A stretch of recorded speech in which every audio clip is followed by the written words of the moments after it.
আব্বাজান আজকে মরুভূমিতে যেয়ে বলল যে কেন তোমরা ইউসুফের স্বপ্নকে ভাইদের উপর নেতৃত্বের ব্যাখ্যা করছো। স্বপ্নের ব্যাখ্যা তো এটাও হতে পারে যে ইউসুফের ভালোবাসা তার ভাইদের প্রতি আরো বেশি হতে পারে।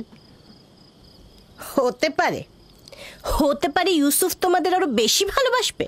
হ্যাঁ আম্মাজান, ইউসুফ তো আমাদের সবাইকে অনেক ভালোবাসে, তাই না ভাই?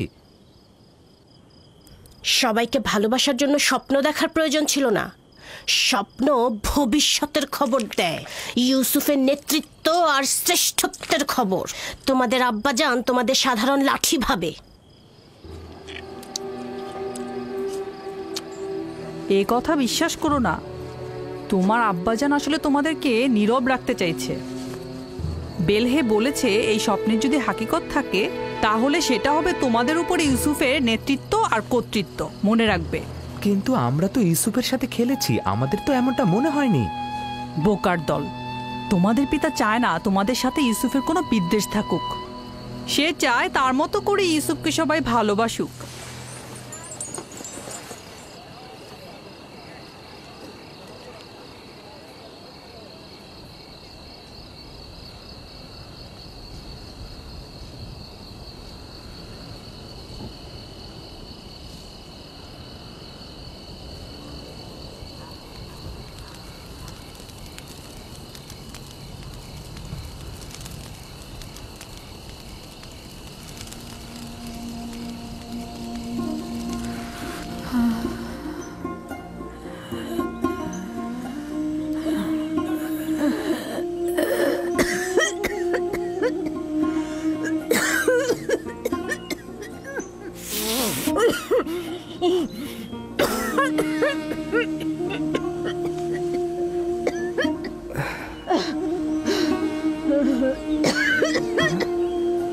ফুফুজান,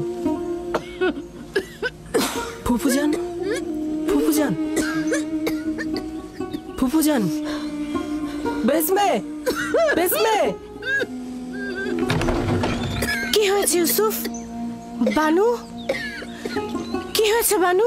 তাড়াতাড়ি আব্বাজানকে খবর পাঠাও।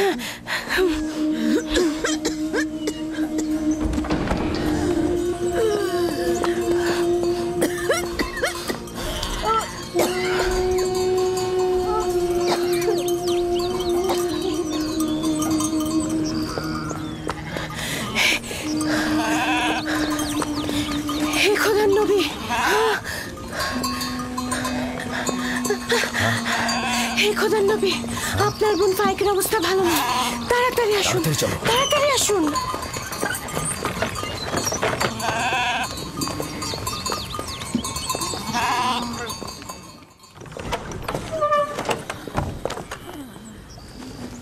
সালাম আব্বাজান, ফুফুজানের অবস্থা একদমই ভালো না। বোন আমার, কি হয়েছে তোমার?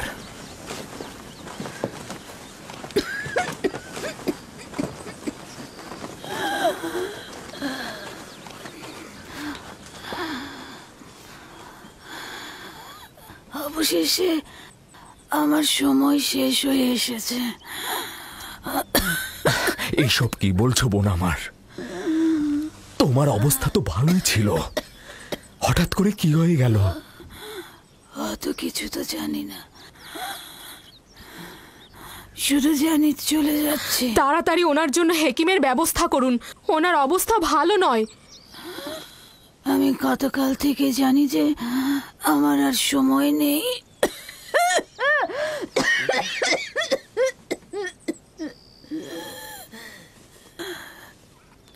তোমরা সবাই আমার কথা শোনো। গতকাল যখন বাড়ি থেকে চলে আসার জন্য পিড়াপিড়ি করছিলে তখনই আমার বোঝা উচিত ছিল। এই দুনিয়ায় আমার কিছুই নেই, যা আছে ইউসুফকে দান করে যাচ্ছি এবং আমি তার কাছে ক্ষমা প্রার্থনা করছি। তোমার কাছেও ক্ষমা প্রার্থনা করছি।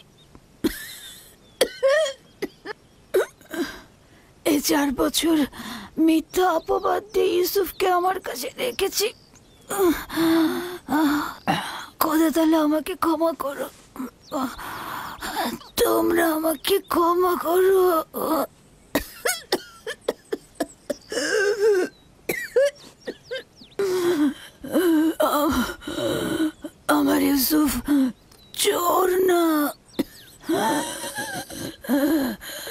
আমি কোমর বন্ধনীটি লুকিয়ে রেখেছিলাম ওর জামার নিচে। আমি তো সেটা জানতাম। তুমি অযথা চিন্তা করো না। সবাইকে বলে দেবে আমার ইউসুফ চোর ছিল না, কখনো না। এটা ভেবে তুমি কষ্ট পেও না। আমি একটু তোমার সঙ্গে একা কথা বলতে চাই।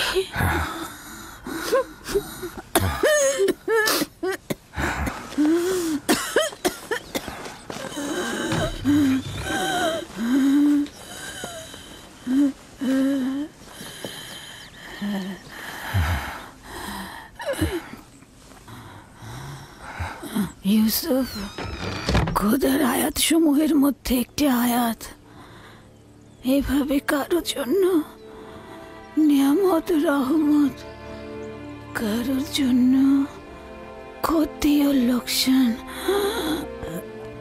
আমি পরশ্রী কাতরতা বিদ্বেষ দেখতে পাচ্ছি। ইউসুফের দিকে লক্ষ্য রেখো, সে নবুয়তের পথে রয়েছে।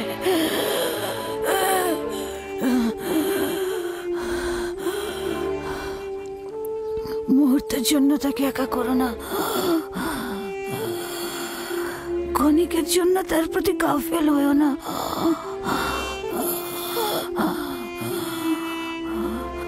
তাকে নিজের সঙ্গে ঘুম পাড়াবে, কোথাও একা পাঠাবে না।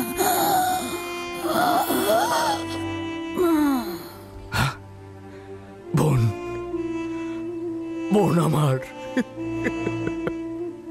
তোমার সফর কল্যাণময় হোক।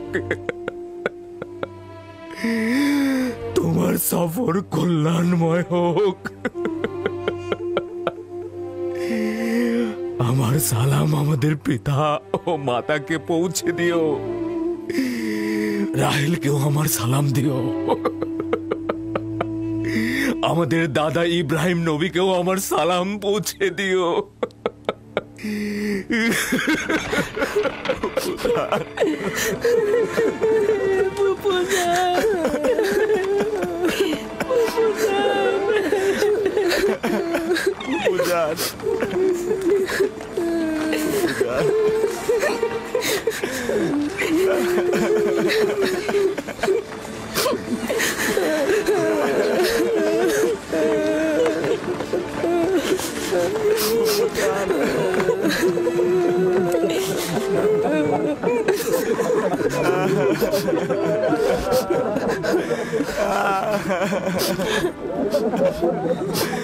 বুঝান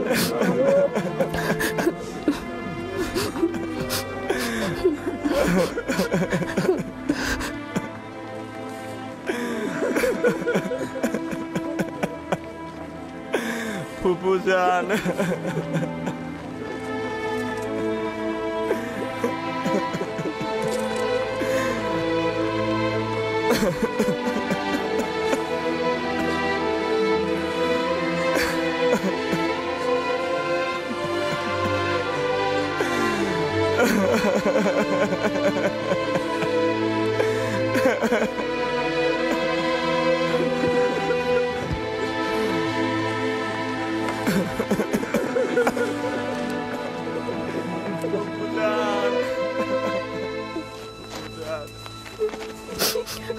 এক খোদা ভিন্ন অন্য কারো কাছে প্রার্থনা করো না এবং শুধুমাত্র তার কাছে আশ্রয় চাও। যা কিছু চাও শুধু তার কাছে চাও।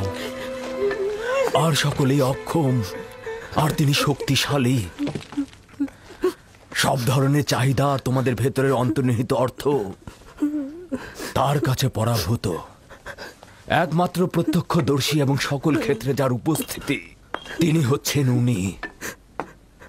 যদি সঙ্গী চাও তাহলে তিনিই হচ্ছেন তোমাদের সঙ্গী, তোমাদের অভিভাবক। যদি সংরক্ষক ও প্রহরী চাও তাহলে তিনিই তোমাদের তত্ত্বাবধায়ক। যদি নিয়ামত দানকারী চাও তবে তিনিই তোমাদের নিয়ামত দানকারী এবং পরওয়ারদিগার। এবং যদি উপদেশ ও নসিহত চাও তবে তিনিই তোমাদের উপদেশ দাতা ও উত্তরাধিকারী। যা কিছুই মাখলুকাতের কাছে অন্বেষণ করো, তার সবকিছুই একজনের কাছে রক্ষিত। আফসোস, খোদা ভিন্ন যদি অন্য কারো কাছে হস্ত উত্তোলন করো, তাহলে অগণিত মাখলুকাত অপমানিত হবে।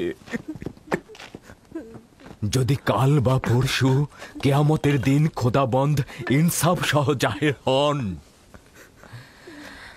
তাহলে তো অসংখ্য পর্দা ছিন্ন ভিন্ন হয়ে যাবে যদি তিনি ইনসাফ সহকারে সৃষ্টির দিকে নজর দেন। যদি কেয়ামতের দিন খোদা তাআলা মজলুমের আর্তনাদ শোনেন, তাহলে অসংখ্য গুনাহগার আমির ওমরা পাপি তাপি বন্দী হয়ে যাবে। অতএব আখেরাতের সফরের জন্য রসদ সঞ্চয় করো এবং কাল কেয়ামতের জন্য নিজেদের আমলকে সংশোধন করে নাও। ফায়েকের মতো সবাই সফরের জন্য প্রস্তুত হও, কেননা সকলকে এই পথেই যেতে হবে।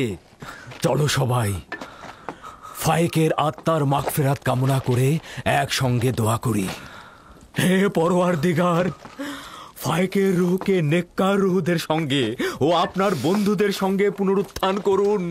আমিন।